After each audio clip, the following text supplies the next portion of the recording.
All right, well, let's dive right in. Welcome to Building Bridges.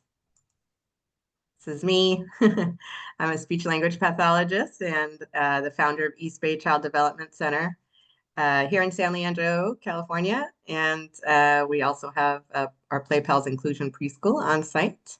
I'm passionate about supporting children with developmental differences and their families. And today we're going to really dive into how to support families.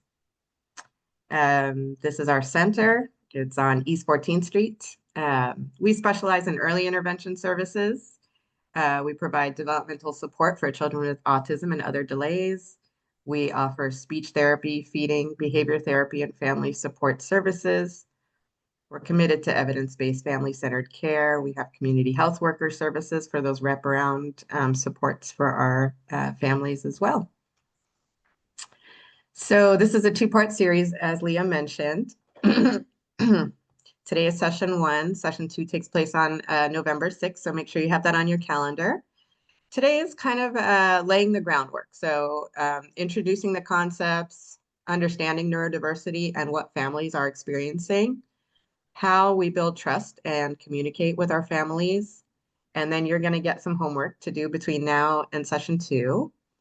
And then you'll come back with session 2. We're going to go over the assignment and see how it went. And then we'll dive into more specific resources, strategies, hopefully some specific applications that each of you can use in your different lines of work, and some guidelines for self-care. And then you'll leave with a 30-day action plan to kind of carry you over for a month after session 2.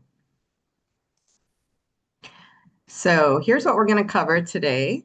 Understanding neurodiversity and what families are experiencing. An introduction to the Family Protective Factors Framework, if you're not familiar with that. Might be a refresher for some of you. What communication strategies are helpful to build trust with families, how to talk to families about concerns you may be noticing with their child. Some practical supports, and then professional boundaries. Again, this is going to kind of go into the next session in November.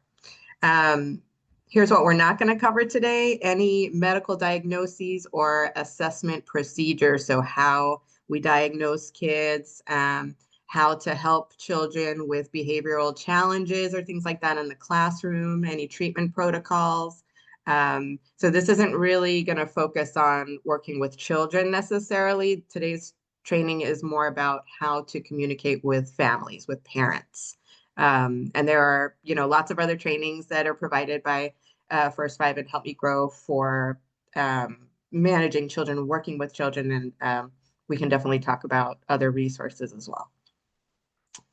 So again, this training is really focused on how we communicate and support parents and family members, caregivers. We're not going to talk about IEPs or special education, child abuse, or reporting beyond your role, or any other supports for parents other than communicating our concerns regarding the children that you all work with, okay? Any questions about that? Just making sure everyone's in the right place.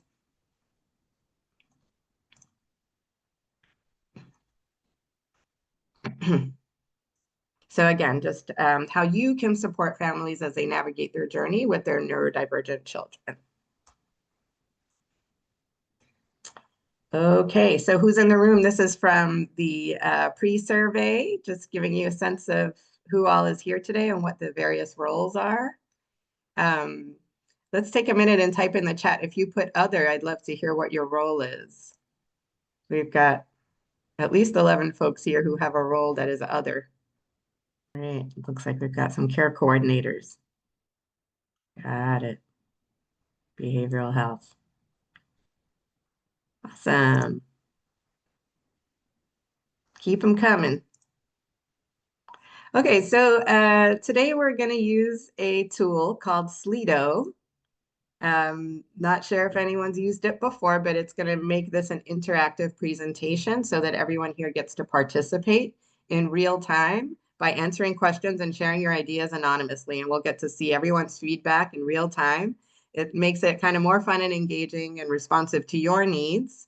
And your responses are going to help shape our discussion. So again, all of your responses are anonymous. So I encourage you to share openly, get what you want to say off your chest and share it with the group. You can put emojis in your responses and make it as, dynamic as you choose to do. So I'm going to invite you to go ahead and get your phone out. Keep it handy. So you're going to need your phone to participate here in the Slido. And when you see a Slido slide, it's the one that has a cloud icon. You're going to scan the QR code and then answer the question. Okay. And we'll give everyone time to do it, especially for the first couple, just to get everybody warmed up. So does everyone have their phone handy, ready to go? Let's give it a try. So we'll try our first Slido here. So here's the slide. What city are you in this morning?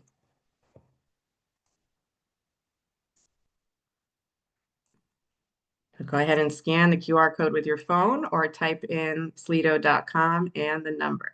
I'm going to stop sharing for 1 second because there's an annoying red mark on my slide. Hang on, I'll be right back. There we go.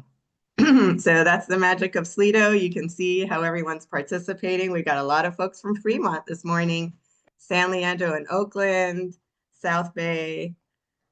Awesome. Welcome again. All right, everyone comfortable with the Slido? Oops, where did I go? There we go. All right, awesome.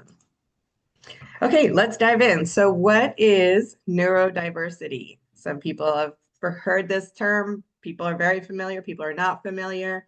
And it really is a combination of 2 words. So neuro, meaning the brain, and diversity, we all know what diversity means. So neuro, when you put the 2 together, neurodiversity just refers to the natural variation in how our brains work. So just like our skin color is diverse, our eye color, our brains are diverse. No 2 people's brains work in the same way. And we all learn differently. We all take in sensory input from the environment differently. We all communicate differently. And so neurodiversity it's a big, broad umbrella term that refers to the differences in how human brains work. And so within that umbrella of neurodiversity, we talk about humans who are considered to be neurotypical, and then others who are considered to be neurodivergent in the sense that their learning differences and sensory processing difference are different from what's considered, typical in the everyday sense. And so when we think about neurodiversity or neurodivergence, it is individuals who might have a medical diagnosis like autism or ADHD, sensory processing disorder that kind of falls under that umbrella. But we want to think about neurodiversity as just a natural human variation. There's nothing, quote unquote, wrong or anything that needs fixing. It's just a difference. And these differences should be and can be accepted and even celebrated. And so that's when we talk about neurodiversity affirming care, is when, and you don't have to be a clinician to provide care. Anyone who's working with families or children provides care. And it really is a movement that refers to acceptance and celebration of differences among, variability and neurological variability in our communities. Any questions about that? Comments?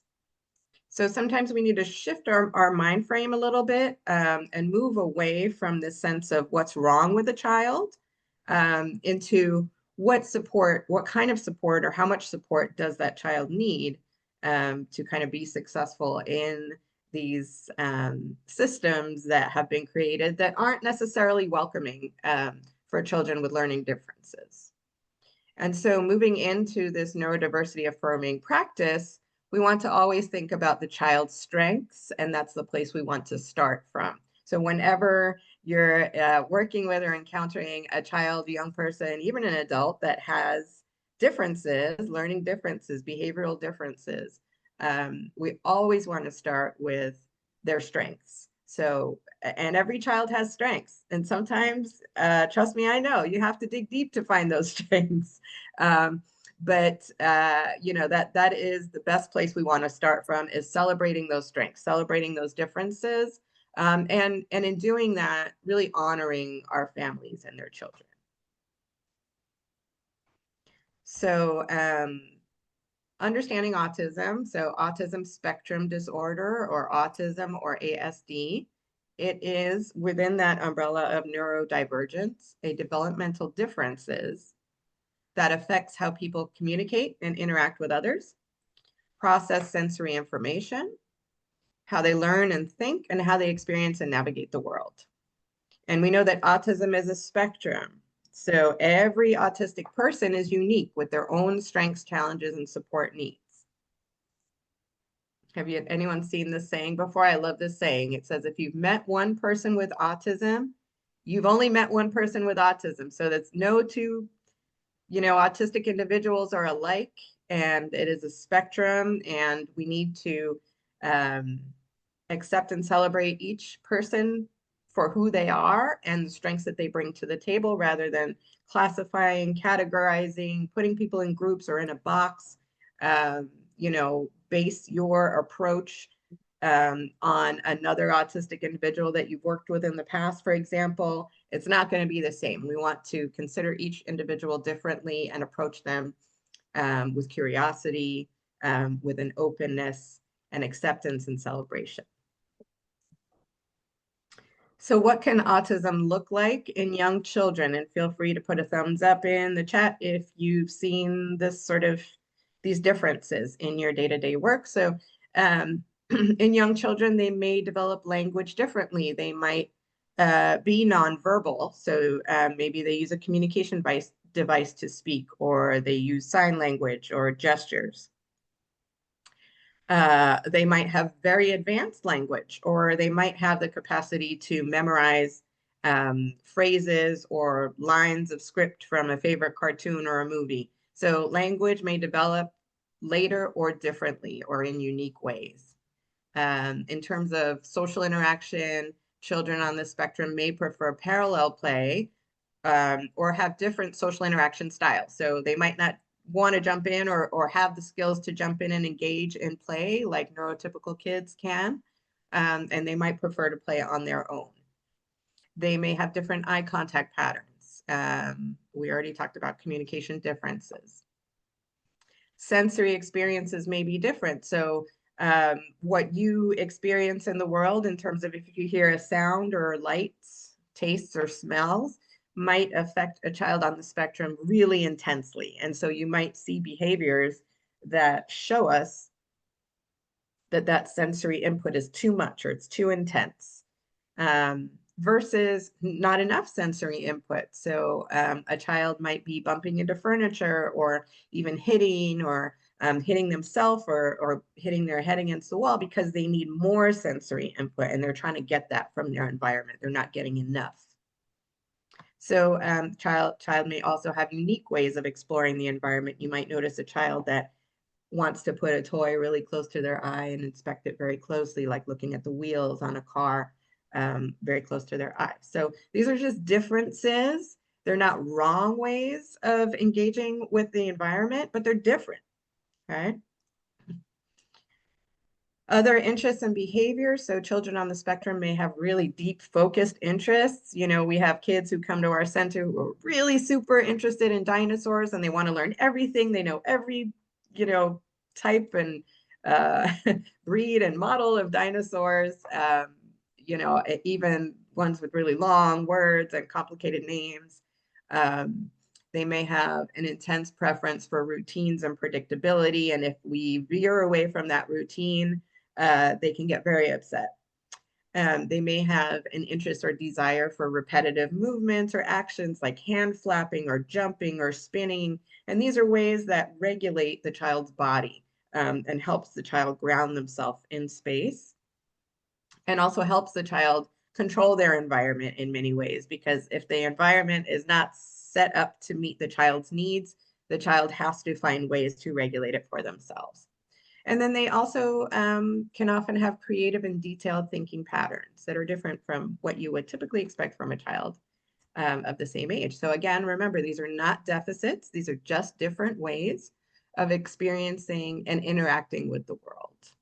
And what I would offer here, and again, we're not really going to get into behavior too much, but when you see a behavior that's different or even challenging, I invite you to ask yourself, coming from a place of curiosity, what is this child trying to tell me? What is the message that this child is trying to convey through their actions?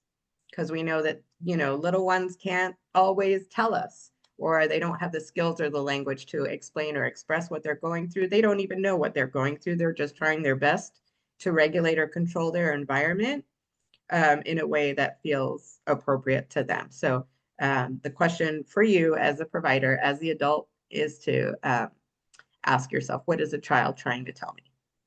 Okay. Leah, I'll look to you to interrupt if there's any questions in the chat. So autism prevalence, it was 1 in 36. I believe it's 1 in 31 children as of this year in the US is identified with autism. And we know that this is partly due to more clear and consistent diagnostic criteria. Kids are being identified at an earlier age. So we're more aware of autism now. And so, there'll be more of a yellow flag, for instance, that might prompt a family to have their child assessed. And so we'd be more likely to diagnose a child earlier and more often than we have in the past. We know that autism occurs everywhere, all racial, ethnic, and socioeconomic groups. It does not discriminate. We know that boys are 4 times more likely to be diagnosed with girls, and that might be due to the fact that autism presents differently in girls, and so it might not always look like traditional autism, and so it might take longer for a girl to be diagnosed than a boy. So you can see it's the prevalence rate has gone up quite a bit in recent years, and it's continuing to grow, and so this is a concept or prevalence in our communities that you're going to continue to see more and more. And as these children grow into teenagers and adults, autistic individuals are going to be part of our everyday life in our workplaces.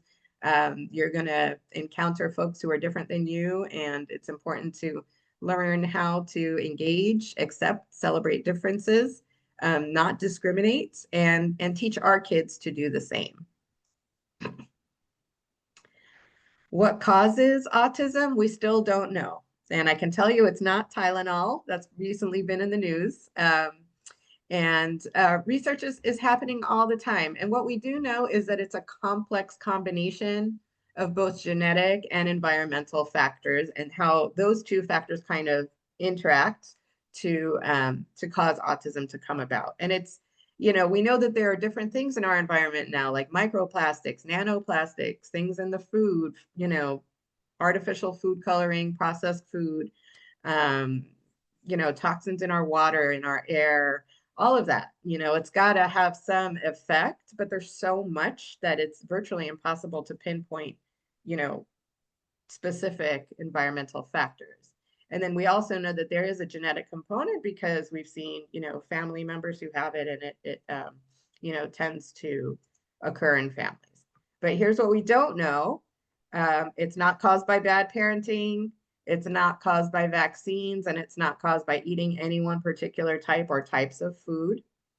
I've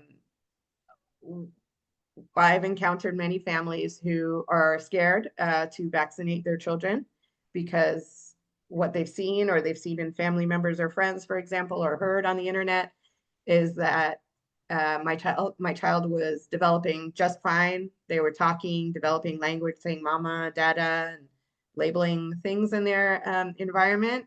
And then we took them to get their shots, and then they stopped talking. Their language regressed. And that is often because we start to see autism sort of showing more and more symptoms around age 3 and 4, which is when kids are getting their vaccines. So the two things happen around the same time, but that doesn't necessarily mean that one is causing the other.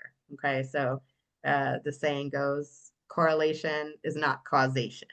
And scientists are continuing to research that. So you can feel confident in sharing that information with your families, and there's lots of supporting handouts and information on the internet that can support that. There's definitely more benefit in getting children vaccinated than avoiding vaccines and putting children in danger of developing serious diseases that have been eliminated because of vaccines. Any questions or comments on that?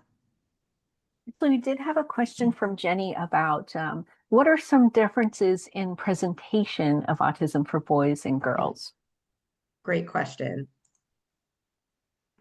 So we see that often girls, tend to develop language faster than boys, and these are patterns. These are not, hard and fast rules. These are just general patterns. So you may obviously find a girl that doesn't have language developed, and the opposite, boys who have advanced language. But generally speaking, the patterns are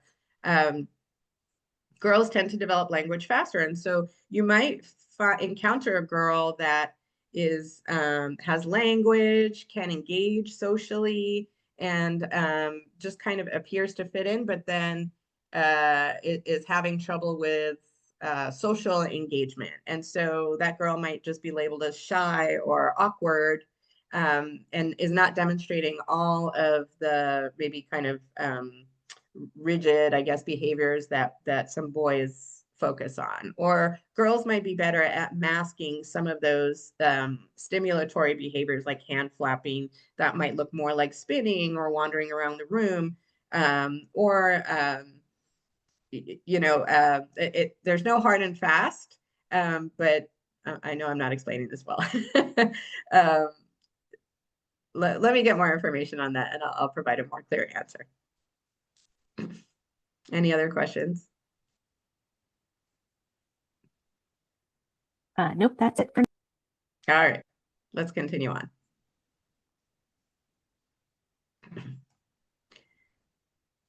So neurodiversity affirming approach. Again, this is just a reminder, we want to focus on understanding what is the child trying to tell me with their behavior, and supporting, not fixing. We're not here to fix children. We're here to accept and celebrate. We want to recognize strengths and perspectives from autistic individuals. We want to create environments that work for neurodivergent children. So if the lights are too bright, turn them off. It's okay. If the room is too warm, put on a fan. If the fan is too loud, turn it off, or provide headphones or something that can help the child manage the environment, because the environment is not always set up to support the child. So you, as the adult, have the power to modify the environment or create an environment that works for neurodivergent children.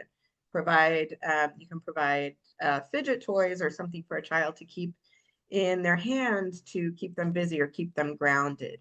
Wiggle chairs. We don't want to expect children to sit in circle time for too long if we see that they're having a hard time. And if they can't sit in circle time, that's okay too. If they want to stand up or kind of wander in the back of the room, that's okay too. So we want to, as long as the child is safe, you can modify the environment to meet that child's needs. And then lastly, we want to partner with families to determine meaningful goals that will support that child. And we want to make sure that goals that we develop in the classroom or in therapy really are meeting the child where they're at. And that means taking away our agenda. Sometimes as therapists or caregivers or teachers, preschool teachers, we come in with an agenda and something that we need to accomplish in order to get it done and say that we did a good job, this child met their goals. A lot of times the goals are coming from us, and we want the goals to really meet the child and the family where they're at. That involves partnership with the family and the caregivers, and collaboration to determine what kind of goals the family thinks are appropriate as well. All right, get your phones out. It's time for Slido. So what word or words come to mind when you think about supporting families with neurodivergent children? Beautiful. All right. I love curiosity with intent to learn, collaboration, support, understanding, empathy, listening, and acceptance. Great.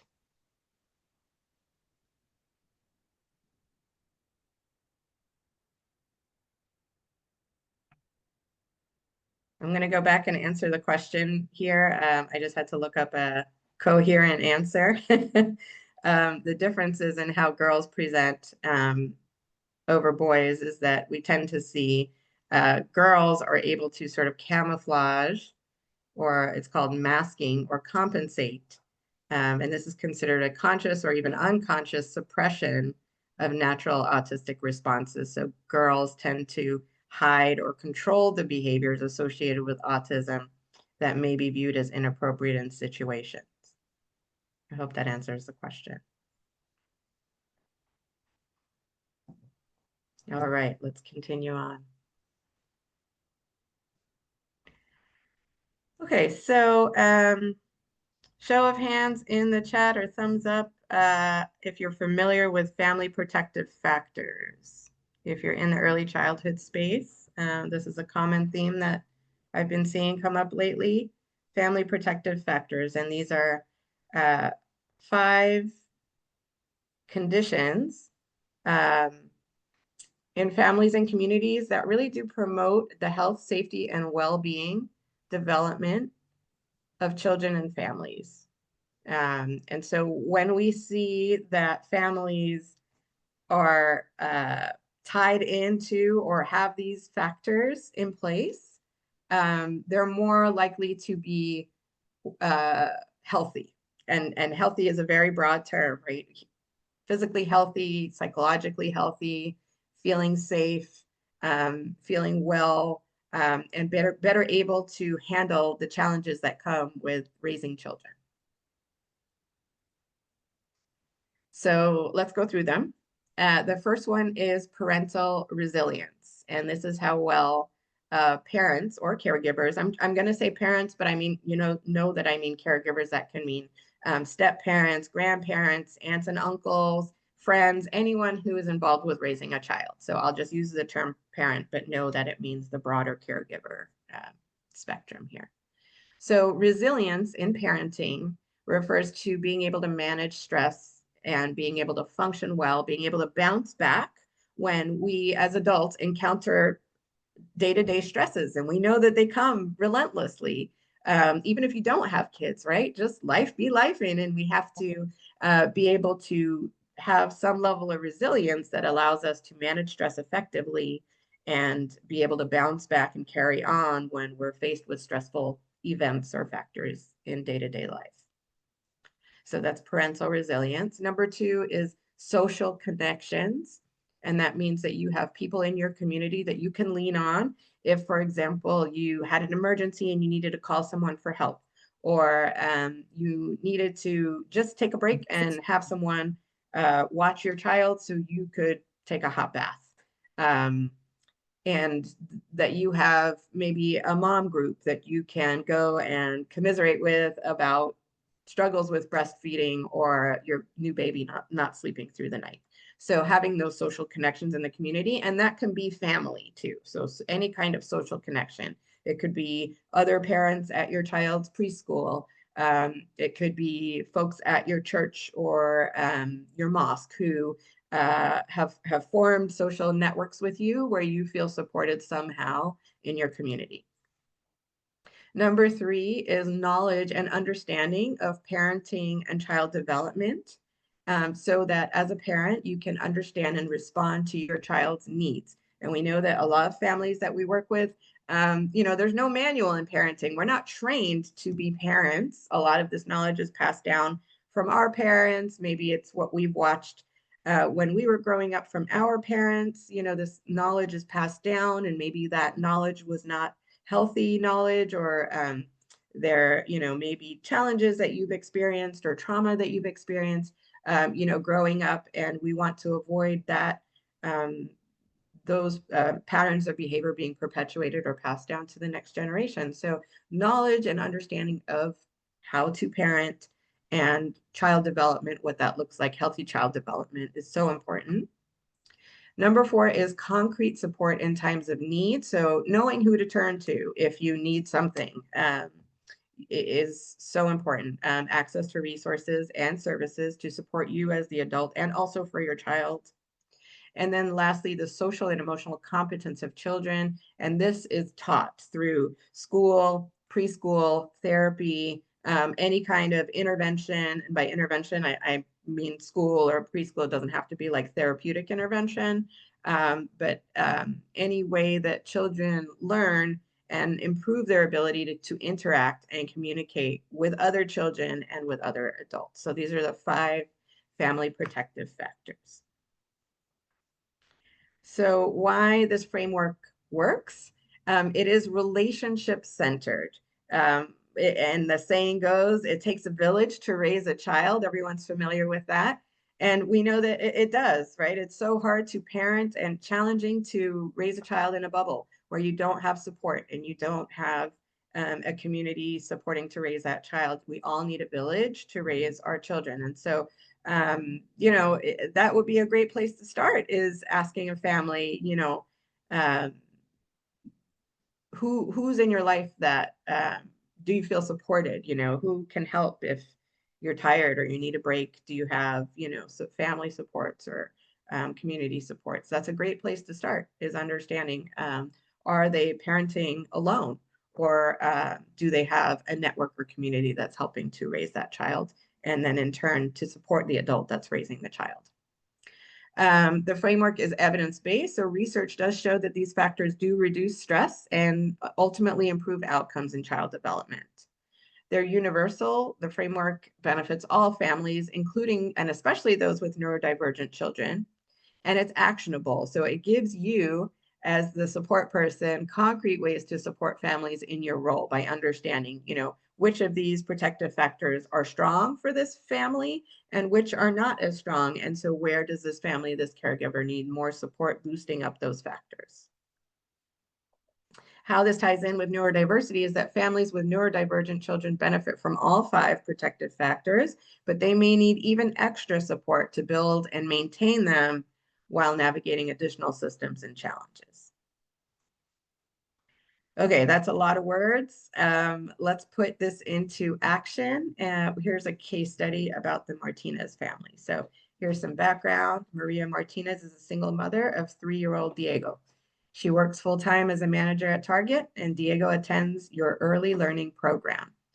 Maria's mother, so Diego's grandma, helps with childcare when she can. The current situation is that Diego has always been a particular child. He loves trains, he gets upset when routines change, and he covers his ears during circle time. Recently, his teacher mentioned concerns about his development. Maria became visibly upset and said, "There's nothing wrong with my son. My family says he's just like his uncle was as a child, and he turned out just fine." Since that conversation, Maria has been dropping Diego off quickly and avoiding eye contact with staff. She has not responded to 2 requests to schedule a follow-up meeting. Anyone relate to this? All right. Go to your Slido. What do you think she might be feeling right now? And you can check more than one here. What do you think Maria is feeling? Great. Thanks for your feedback. Protective of her son, absolutely. Feeling judged, worrying about her child's future, overwhelmed. Yep, definitely.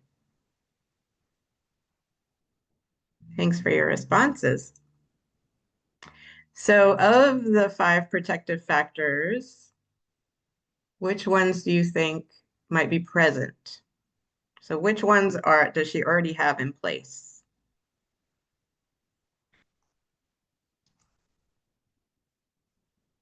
You can unmute yourself or type in the chat. So let's again, I invite you to unmute yourself if you want to participate in the conversation here. So parental resilience, managing stress and functioning well. You know, she's a single mom, she's a manager, she's going to work. Seems like she's doing okay. So parental resilience, I'd give it like a B. Social connections, Her mom is helping out. So she's got some support at home. And that might also be a concrete support in time of need, right? She's got her mom there, but grandma is not always available. Knowledge of parenting and child development, we don't know yet. I don't think this, number 3, we don't know. This case study didn't give us enough information where we could really judge that. And then social emotional competence of children, children's ability to interact and communicate. Again, we don't really know because the teachers expressed some concerns and Maria, the mom, says he's fine. So we're not sure.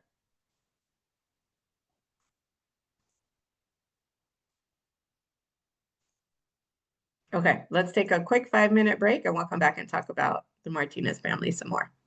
So let's come back at 10:45. All right, so let's continue here. So we learned about Maria and her son Diego, and we're going to go back to this case study once we have more information to answer the next set of questions, okay?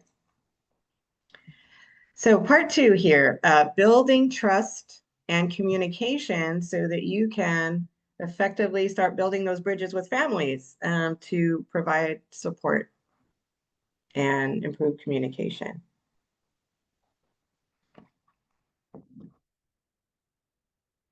So let's think about the family journey for parents, caregivers of a neurodivergent child. So the first step here in this journey is pre-diagnosis. So this might be the preschool teacher or kindergarten teacher expressing early concerns.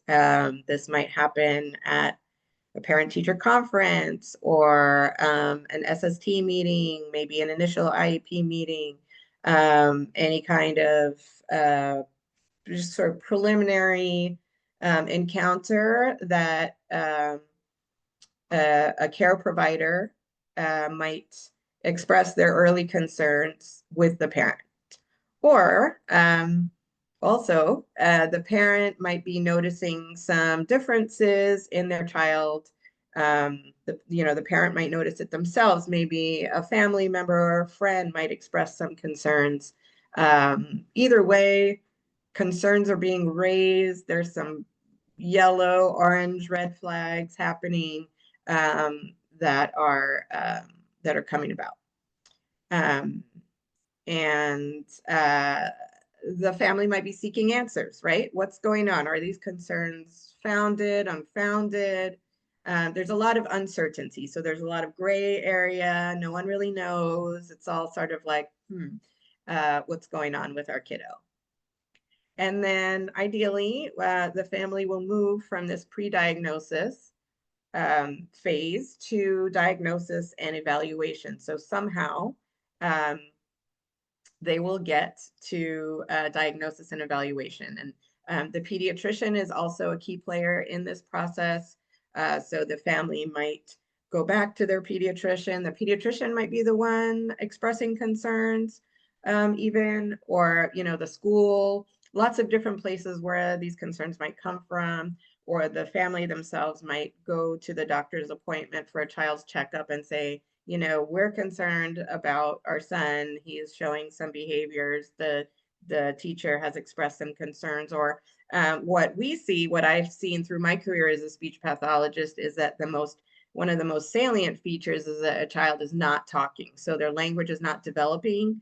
They're not starting to use words. They look like they're kind of in their own world. They're not engaging. Or maybe they're having extreme tantrums and behaviors or injuring themselves, like we talked about. So all of these can be signs, but, typically they'll come in and say, my son is not talking yet. We want to get speech therapy. And as a speech therapist, I'm looking at the whole child, not just their communication, and looking for other signs of behavior, dysregulation or sensory processing challenges or, difficulty engaging with other people that might raise flags for me that, hey, this might just be more than a speech delay. So all of that in mind, the family ideally will go and have an assessment, and then they will get a diagnosis. So autism spectrum disorder, there's a lot of talk about level 1, level 2, level 3. Doesn't really matter what level, but having that diagnosis, I always see it as a positive thing, because a lot of times children are not eligible for services or intervention unless they have the diagnosis. So I always advise families to err on the side of, yes, get the diagnosis, as scary and as, different and new and challenging, fear of a label, all of those responses that we see and hear about. It's always better to have the diagnosis so that your child can get the services. And that is often a hard pill for families to swallow. And that is often a hard thing for families to accept. And what I want to say, and we'll talk more about this also, is you can only do so much in encouraging a family to move towards diagnosis and evaluation. If there really is an issue or concern or problem with the child, they're going to get there. And what you have to remember as the care provider is you have to trust that process. And if that message is not coming from you, they're going to continue to hear the message along the child's journey, and that message will be reinforced so that eventually and ultimately, ideally, they will get that diagnosis and evaluation somewhere along that child's journey, whether it's when the child, goes to kindergarten or TK, or, as they continue to develop, that hopefully at their pediatrician well check, if they're not hitting their developmental milestones, someone somewhere along that child's journey or path is going to, it's going to happen. The diagnosis and evaluation will happen somewhere along that child's journey. And so if it's not with you, you have to trust that it will happen somewhere down the line. And so I hope that you can keep that and take that with you, if nothing else,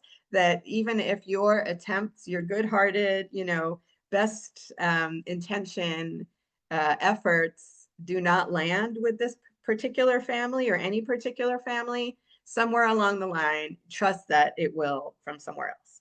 Okay. So back to the journey. Pre-diagnosis, diagnosis and evaluation. Lots of emotional responses here. A lot of times families, they already kind of know, they have, a mom has a gut feeling when they take their child to the park and they see children playing and interacting and using language, and your child is not doing that. As a parent, you kind of already know, but there's lots of different reactions to that. Not all moms are necessarily keyed into what I call spidey senses, and they might choose to overlook that and focus on all the things that their child is doing. And so this can really come as a sort of a devastating blow to a lot of families who are not ready or not expecting a diagnosis. When families get the diagnosis, they're often bombarded with a ton of information about, okay, what's going to happen next? What are the resources? Where am I going to go? Who do I need to call? What do I need to do? Where do I need to apply? It's a ton of information that comes, that parents are hit with, that is often very, very overwhelming. And sometimes there's also a language barrier embedded, or an education barrier, or the information is given in clinical jargon that the family is not, doesn't understand, or doesn't have the capacity to absorb in that particular moment. So a lot of information overload, coupled with emotional responses. And so that moves us into the post-diagnosis adaptation. And this is where the family has to kind of go through this adaptation process where they're grieving. They're processing the information, they're taking it in. They're learning what the next steps of their life are going to look like, how they're going to advocate for their child, and how they are going to navigate these systems, oftentimes for the rest of their child's life. And so we have to allow for that to happen in its own time. And this is a process that cannot be rushed. This is something that each family is going to go through in their own time, in their own way. And it's not always pretty, and they may lash out at you especially if you were the one who encouraged them to get the diagnosis, right? And we'll talk about 5 stages of grief in a second, but understanding and really empathizing and being patient with this journey and this process is so important for us as care providers. And then, hopefully the family moves to, it's not an end, but it's kind of the last step towards the rest of their ongoing journey. And that is hopefully celebrating progress. We get supports in place for the child that are going to meet their child's needs. And then we start to see progress. We start to see the child learning how to navigate their environment, and making progress, learning how to communicate, or learning how to manage sensory needs. Maybe the family needs help with feeding or food sensitivities, anything that can help the child sort of move ahead in their environment. And celebrating progress is always going to come with managing setbacks, because in development, child development, everyone I think here knows that when a child is developing, it's often 2 steps forward, 1 step back. So there are always going to be those setbacks. And that's when that parental resilience comes into place, making sure that the parent is there and can bounce back when they do experience those setbacks in their child's development.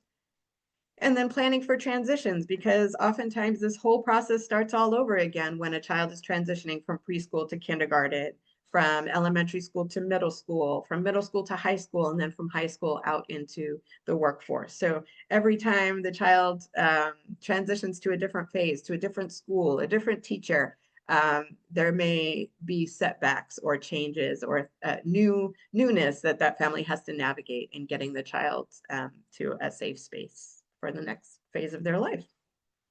Questions or comments about that? So we talked a little bit about grief and acceptance. So when the family gets a new diagnosis, they often, some we're familiar with the 5 stages of grief that can happen. And they're in a line, but we know that these are not always linear. And families can process grief, obviously, in different ways. They might be experiencing 2 or more of these stages at the same time. They may appear to have accepted the diagnosis, but really they're still at the beginning of their grief journey. And so acceptance may be followed by anger, depression, denial. So again, these don't go in order. And families can cycle back through them, again, not in order. You may have 2 parents that are experiencing grief in different ways. And so the mom might be very angry and the dad may be depressed, or the grandma may have accepted, but the uncle is still very angry. So think of the family unit as a whole, and also understanding that different humans are going through different cycles and different experiences, often multiple ones at the same time, and this can change from day to day, right? When the parent comes to pick up the child, one day they maybe seem like they're doing fine, and then the next day they may be very depressed, very angry, or in denial. So just keeping in mind kind of what might be going on with the families that you're working with.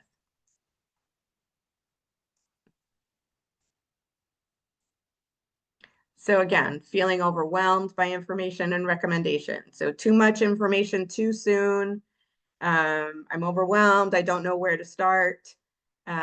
Navigating multiple service systems. So somebody might be, should I call Kaiser? Should I call the school district? Should I call the ABA support company? I don't know where to start. I don't know who to call. Nobody's returning my phone calls. So lots of different systems competing. Families don't know where to turn or what to do first. Managing financial stress and time constraints. Parents have to work, right? Who's going to make these phone calls? Who's going to make these appointments? Who's going to set up things in place for the child to get the supports they need? And then dealing with judgment from others or doubting themselves. How did we get here? Is it something that I did wrong? Did I not give my child enough vegetables? Should I not have, taking them to get their shots. And then also, parents have other children, siblings, and family and other life things going on that may be competing with that neurodivergent child's needs and making sure the other siblings are having their needs met. You might have a family where there's a newborn they have a newborn baby and the families are not sleeping. Parents are not sleeping at night. Mom is trying to breastfeed. And then they're also dealing with a new autism diagnosis. So all these things are competing. These are life stressors, and this is all very, very real things that families are experiencing. And our job as caregivers and care providers is just to be patient, to empathize, and just listen and learn and try to support as best we can. We'll talk more about how we do that. So creating psychological safety, and until families feel safe talking to you or sharing with you, trusting or confiding in you, you have to create a foundation of psychological safety for the families that you work with. And the way to do that is to listen first and advise second. And I would say listen first, second, third, and fourth, and then advise fifth. Because we're here to learn from our families, even though you may feel like you know what's best because you've been working with the child for a year. You've been working with children for 20 years. We want to defer to the caregiver first and listen, and then provide your advice.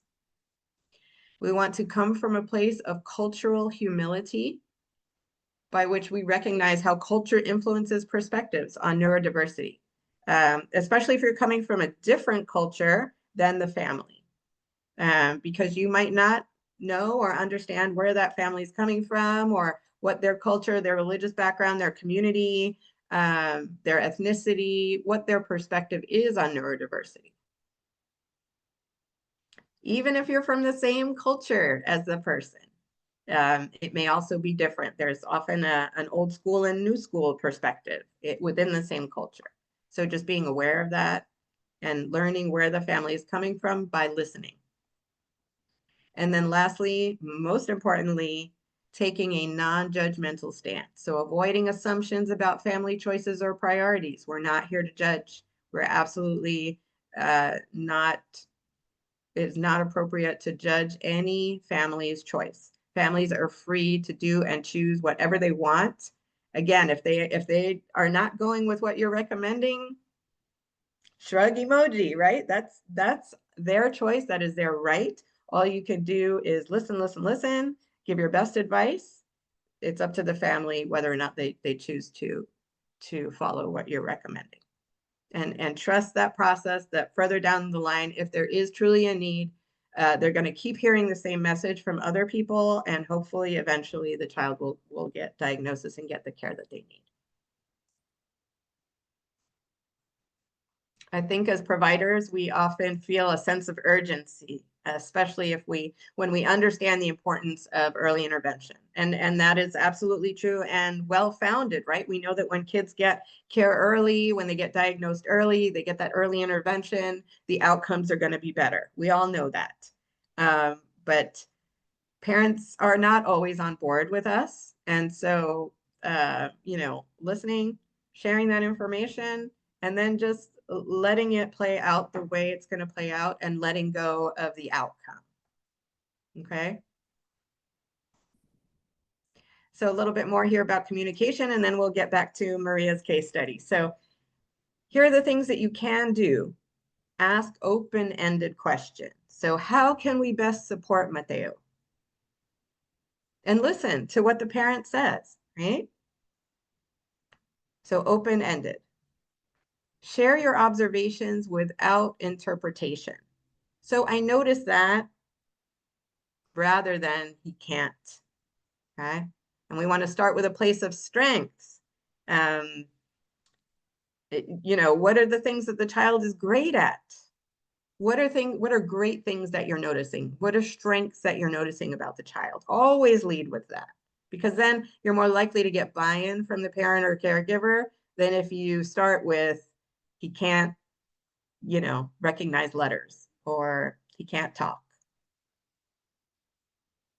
So I noticed he's really great on the playground. His gross motor skills are amazing. He can hop on one foot, he can do things that other kids can't. So, start with a positive strength that you noticed. And you're keeping it neutral, right? You're not making a judgment in what you notice. You're just noticing. It's like you're being a detective and you're just reporting back on the facts. Offer choices. Here are two options. Here's what we can do. So getting buy-in from the parent by offering choices is so important, because then you're empowering them to be part of the decision-making process, and collaborating on solutions, following up consistently and reliably.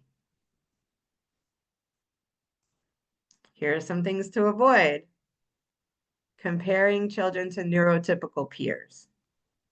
Offering any unsolicited advice or quick fixes. Again, we're not here to fix children. Making assumptions about what that family can or can't do, or what they can and can't afford, what they can and can't enroll their child in. Not every family will be able to afford swim lessons or horseback therapy or outside resources, a babysitter or anything like that. These are all privileges that not every family is tied into. Not every parent is going to feel comfortable leaving their child with a stranger or even a family member. So avoid making those assumptions by, based off of your experience. It's not going to be the same as what other families are experiencing. Avoid using clinical jargon or, shop talk or labels or clinical terminology without explaining what that means, especially if there's a language difference. And avoid promising outcomes you cannot guarantee. So you don't want to say, oh, he'll get a diagnosis within 3 months.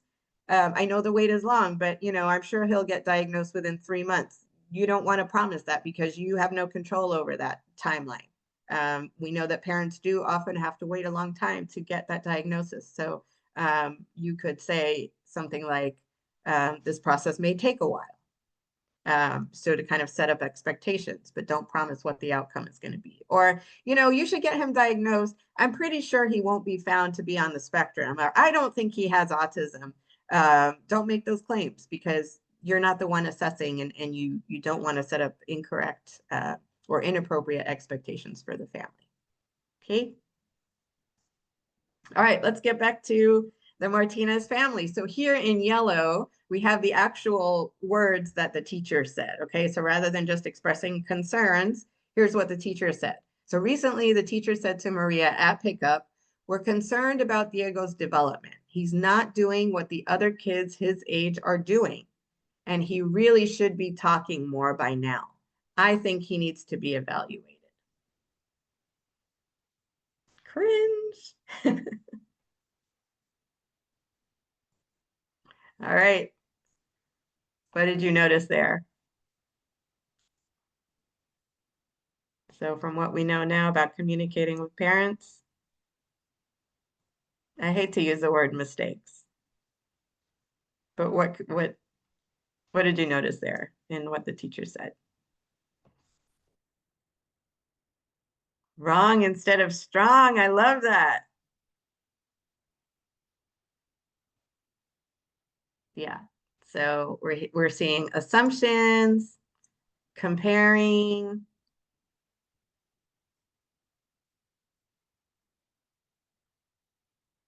Good. Comparing to other kids. Absolutely. How about when and where she did it? She did it at pickup time, presumably on the playground, presumably in front of other parents, right? So being sensitive about when, how, and why we engage with parents and family members as well, in addition to what we say, but how and where we say it. Great. So it feels like trust was broken maybe with Maria and the teacher. And if you were the teacher, how would you approach rebuilding trust?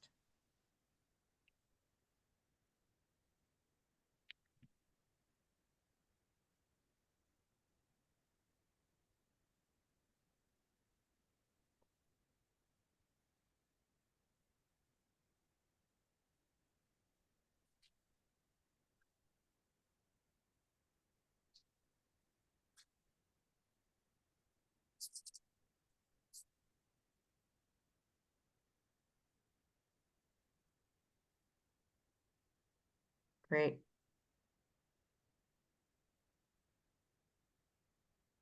So if you'll remember in the case study, Maria has not responded to 2 requests for a meeting.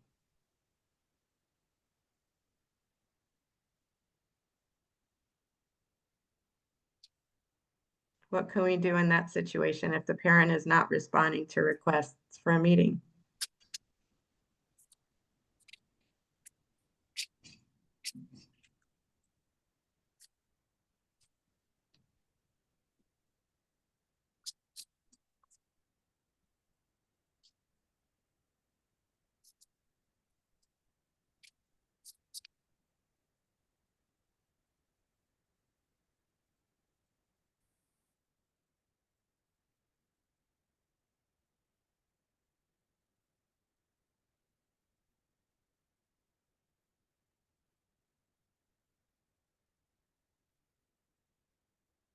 Try reaching out to parent in different ways. Yep. Ask how you can communicate. I love that.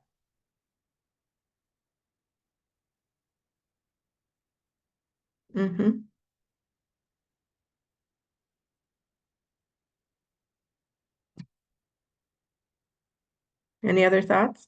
Call her privately. Yeah.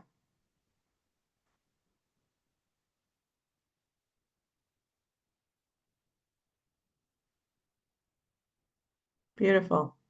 Work with her schedule, meet her where she's at. Have another teacher available. Yep. That one can be good. You know, we also don't want our parents to feel like they're being ganged up on.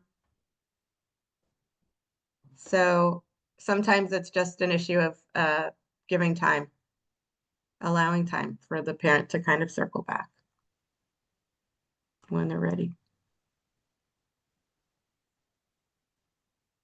And then in the meantime, what can the teacher do to support Diego? Yep, prioritize the child's well-being. Absolutely, 100%.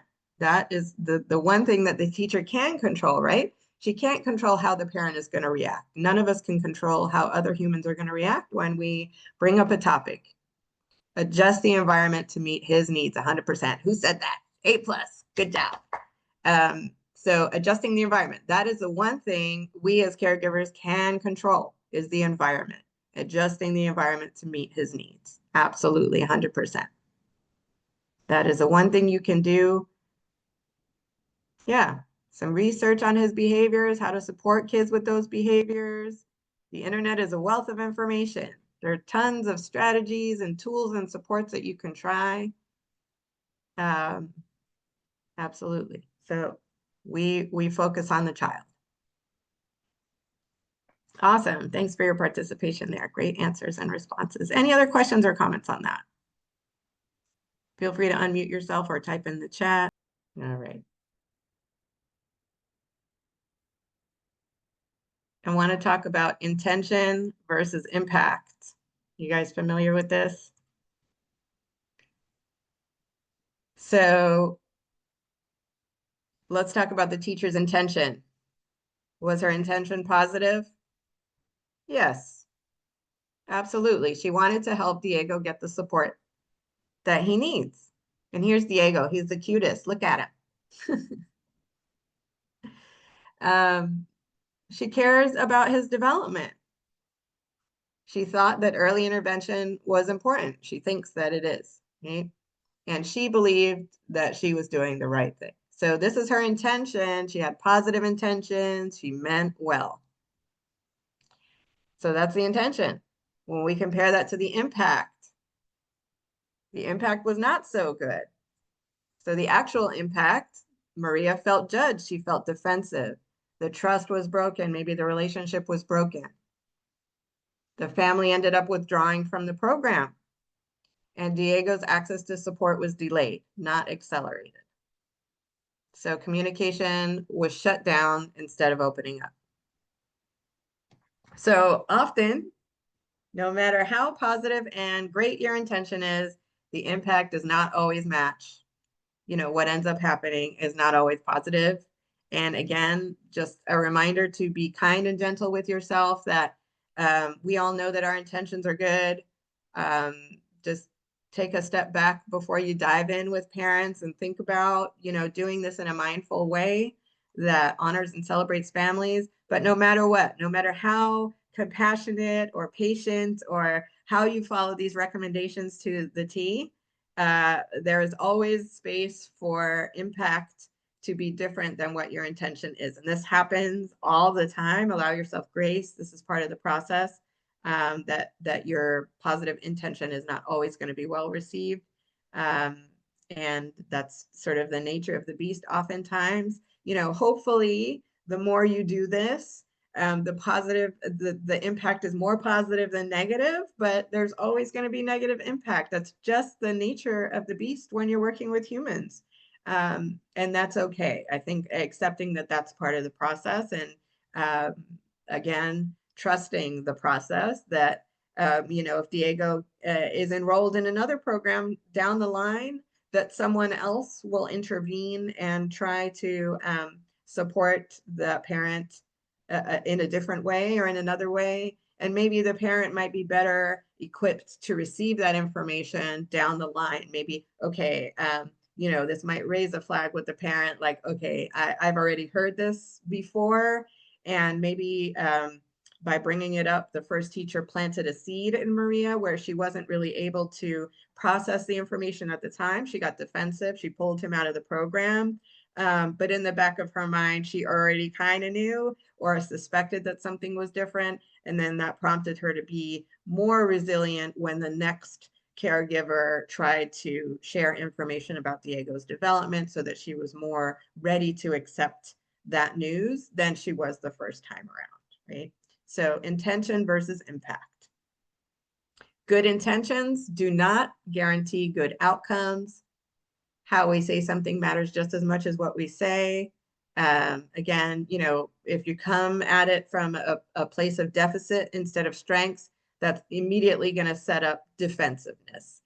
No parent wants to hear what their child is not doing or not doing well, and that you're already starting from a place of comparison and judgment. What they should be doing, what other kids are doing, comparison. It's going to imply that the child is not performing up to par, that they're failing, and that's automatically going to make a parent feel defensive. So try to avoid that kind of language. Start from a place of strengths. The timing and setting matter. We talked about that. So pickup time is rushed. It's public. There's no privacy. She's maybe coming from work. There was traffic. She is stressed out. Maybe she had an argument with her supervisor at work, and she's already feeling a type of way when she comes to pick up her son. To be met with that information can be very off-putting. There was no warning. There was no time to prepare emotionally. So if you tell, your parent knows that they're coming to parent-teacher conference, for example, they're going to prepare themselves emotionally, and they're going to come to that meeting in a different psychological space where they're maybe hopefully more able to accept this type of information than if you just, roll up on them in the parking lot in front of other families in a rushed way. So timing and setting matter. And sometimes that one conversation can either build or break trust. So sometimes you only get that one chance to approach that sensitive topic well. And so you want to just be mindful and be as prepared as you possibly can. And again, no matter how well you prepare, no matter how good your intentions are, the outcome may not be a positive one. All we can do is control the things that we can control and set the conversation up for success as best we can, and trust the process. So again, here, as many of you said, start with Diego's strengths. He's so passionate about his trains. I love watching him line them up. Because that shows that the teacher knows Diego, right? The teacher has been observing him. This is something to celebrate. He's so passionate about his trains. Ask the parent, what have you noticed about Diego's communication at home? So that it's a shared collaborative conversation, not the parent waving the finger and saying, here's what he's doing, here's what he's not doing. And then share your observation. You're just reporting the facts. You're not delivering them in a judgmental way. Here's how I've noticed he communicates. What would be helpful for us to know about Diego? And then offer support. Would you like to talk about ways we can support him together? That really sets the tone for partnership instead of confrontation, so that the caregiver or the teacher is walking hand in hand in this journey with the parent and offering support, those protective factors, to do it together rather than you need to get him assessed, you need to get him care, you, it's we. How can we talk about ways to support him together? So it just really shifts and changes the tone of the whole dynamic, the whole relationship, and creates that foundation for psychological safety where you can build on and hopefully get the child the care that they need and also get the parent the support that they need. All right. Home stretch here. So what communication challenges do you encounter most often? So, this kind of ties into what brought you to this training. What are you seeing when you try to have these conversations with parents? How are parents reacting? What are some of the challenges that you're finding out there when you're engaging with family members? And this is not just for neurodivergent children. This is for any child that you might be experiencing a challenge with.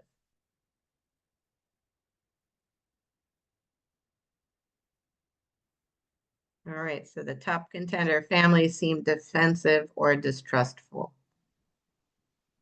overwhelmed with too much information. Yeah.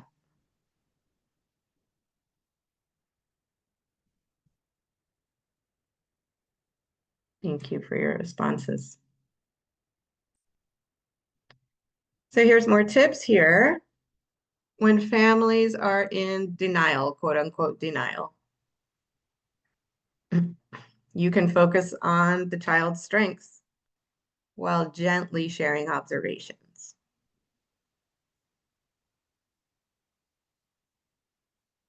So maybe you can present that in a way where you're saying 2 or 3 strengths and 1 observation. When families seem overwhelmed, too much information, you can break that information in manageable pieces. You can provide it in writing as a handout or something that the family can take home and look over when it's quiet and they have more time to absorb it. You can give them just one resource, and next session we're going to talk more about concrete resources and information that you can pass on to families. But just start with one, and then you can follow up. Did you have a chance to call? Would you like to? We can call together. How can I best support you? Ask them what kind of support that they need. Have you had families disagreeing with the recommendation, or maybe one parent is on board and the other one isn't? We get that often. So trying to explore and understand what the underlying concerns are and what that family's values are. And again, you can't control the outcome. So, hopefully the one parent that is kind of on board can, talk to and convince the other parent, or maybe not. And maybe, again, they need to hear it down the line from someone else that's not you, but trusting that will happen.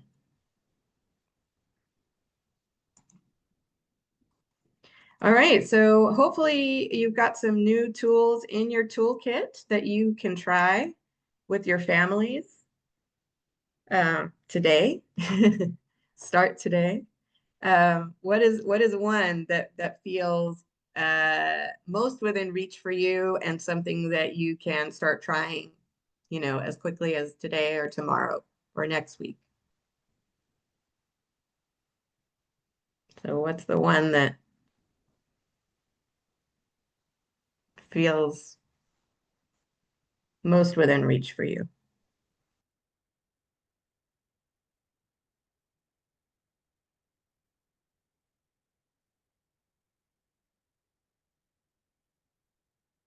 Great.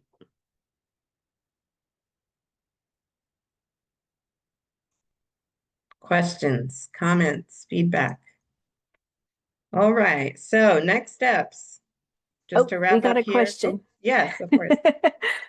Sol is asking, what do questions sound like to build protective factors? Sorry, can you read that again? What do questions sound like to build protective factors? Um, I think just checking in with regards to those 5 areas and asking the family um,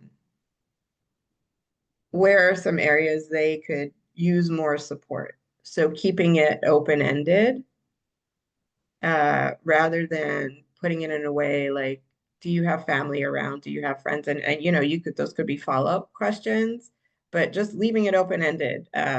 You know, what supports do you have in your community or your or Diego's day-to-day life? Without making the parent feel like they should have, you know, should, but just asking them what areas could you use more support?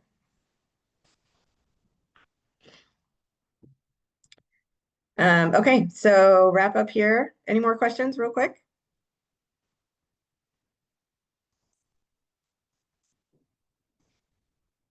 Okay, so whoops, let's go back. So again, take away, neurodiversity is a natural human variation. It's not a difference or something that needs, I mean, it is a difference, but not something that needs to be fixed.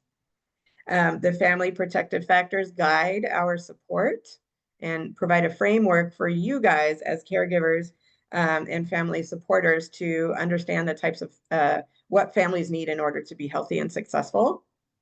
Communication builds trust and collaboration. And we know that despite our good intentions, the outcome may not always be a positive one. Trust the process, understand that it will all work out the way it's supposed to, and it might not be with you, but it'll be somewhere down the line in that family's journey.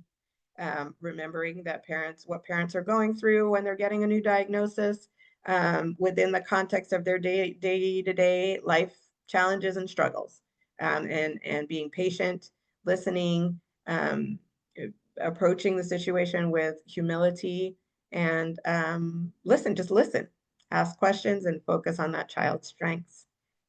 If you're not getting buy-in from the parent and you're working with that child, you can adjust the environment to meet the child where they're at until they can get more supports down the line. Okay, so let's get into your homework. Is the link in the chat? Can you please repost the link, Leah, if it's not there?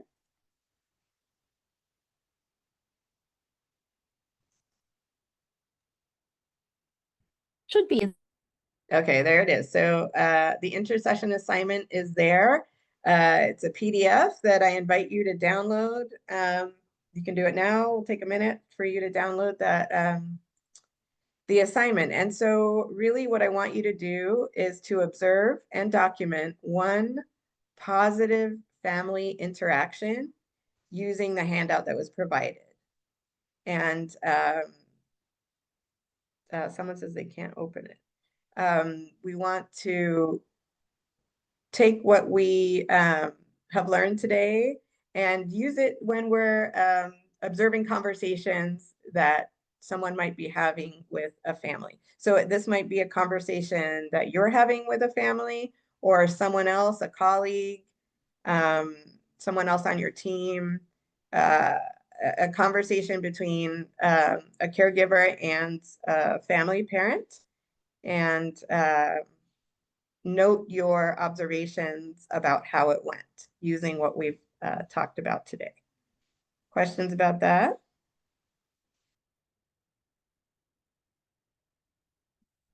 All right, so when you get the PDF, this is what it looks like. So the purpose between this session and the next one is to practice applying what you've learned by observing and reflecting on a positive interaction with a family.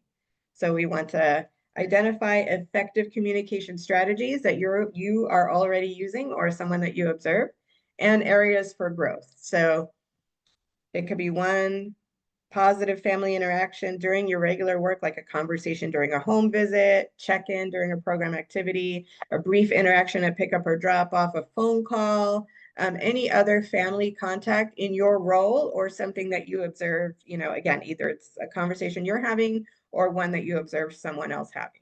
So before the interaction, think about what you already know about this family's strengths, if it's a family that you know that you're working with. How can I approach this interaction with curiosity rather than making assumptions? What family protective factors might be relevant in this case? And then here are just some prompts to think about. Communication strategies that were used were open-ended questions, listening more than you talked, using the family's preferred language or communication style, sharing an observation without judgment, offering choices, or something else. Here are the 5 family protective factors again, so you can, be curious about what you observed, what's in place. And then after the observation, here are the questions. So what went well? Write 2 or 3 specific things that contributed to a positive exchange. How did the family respond positively? So what did you notice maybe in their body language or their tone or their words that indicated that that family felt heard and or supported? A lot of times our families just want to be heard. They aren't necessarily looking to you for advice or resources. They just want someone to empathize. Man, he had a hard night last night. He didn't sleep. We've been up all night. And you can say, man, that sounds really hard. I hope you can get some rest tonight. I hear you. Sometimes just saying, I hear you is worth 1,000 words. Just maybe you're the only person that parent felt comfortable enough to vent to, and they didn't want a solution. They didn't want you to make any recommendations. It's not always, well, tonight you might want to put him to bed early. Don't do that. Sometimes just listen. Just listen. And then, if they ask you for support, then you can provide some, or you could say, let me see what I can find. But, a lot of times it's just saying, I heard you, and that sounds really hard. Which family protective factors were strongest for this family? Here they are. What would you do differently next time? And how might this family's experience be similar to or different from a family with a neurodivergent child? So again, this can be a neurodivergent child or not. And then you're going to bring it back to our next meeting. And, if you feel comfortable sharing what went well, what would be better for next time. And, we don't want to use anyone's names or, just use general descriptions for confidentiality. Okay? Questions? My email's there if you have any questions or you want to reach out. Here to support. Any last questions or comments? It is a 2-page PDF document. And there it is again in the chat, if it's easier to download it there. Click on the arrow to download.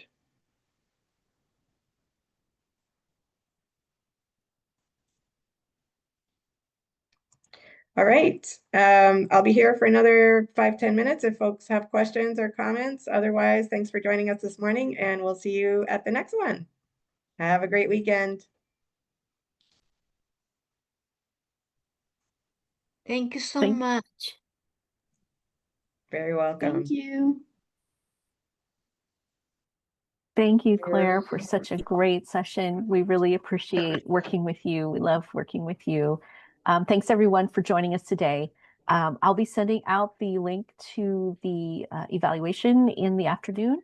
And after a little light editing, I'll be sending out a link to this recording and all the resources. And we thank you again for coming, and we'll see you again in November. Have a great day, everyone.